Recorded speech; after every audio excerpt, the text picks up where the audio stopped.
এক মাসের যুদ্ধে বিশ্বের শীর্ষ শক্তিধর দেশ যুক্তরাষ্ট্র এখনও ইরানকে হার মানাতে পারেনি। শুধু যুক্তরাষ্ট্র নয়, ইসরায়েল এবং মধ্যপ্রাচ্যের বেশ কয়েকটি দেশের সহযোগিতার পরও ইরান এখনও একাই লড়ে যাচ্ছে। চলমান যুদ্ধের মোড় এবার ঘুরে যাচ্ছে। প্রস্তুতি দেখে ধারণা করা হচ্ছে যুক্তরাষ্ট্র এবার স্থল অভিযানের সিদ্ধান্ত নিয়েছে এবং প্রস্তুতিও নিচ্ছে। অন্যদিকে ইরানও স্থলযুদ্ধের জন্য প্রস্তুত বলে জানিয়েছে দেশটির গণমাধ্যমগুলো।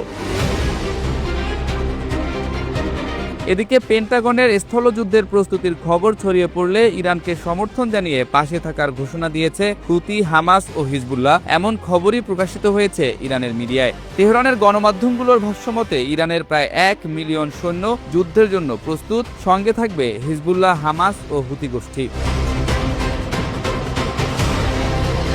এরই মাঝে ইরান যুদ্ধে যোগ দিয়েছে ইয়েমেনের হুতি বিদ্রোহীরা।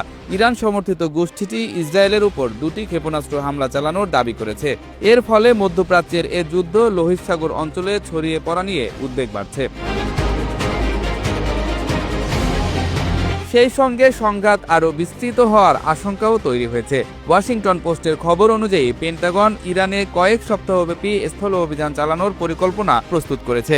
তবে তারা এও বলেছে প্রেসিডেন্ট ডোনাল্ড ট্রাম্প এখনও কোনো সামরিক মোতায়েনের অনুমোদন দেননি। এরই মাঝে মধ্যপ্রাচ্যে মার্কিন সেনা বৃদ্ধি করবে বলে জানিয়েছে সংবাদ মাধ্যমগুলো। ওয়াশিংটন ভিত্তিক বিভিন্ন গণমাধ্যমের খবর অনুযায়ী যুদ্ধবিমান, স্কোয়াড্রন এবং সাজোয়াজানের সহায়তায় মধ্যপ্রাচ্যে আরও 10,000 সৈন্য পাঠানোর কথা বিবেচনা করছে যুক্তরাষ্ট্র।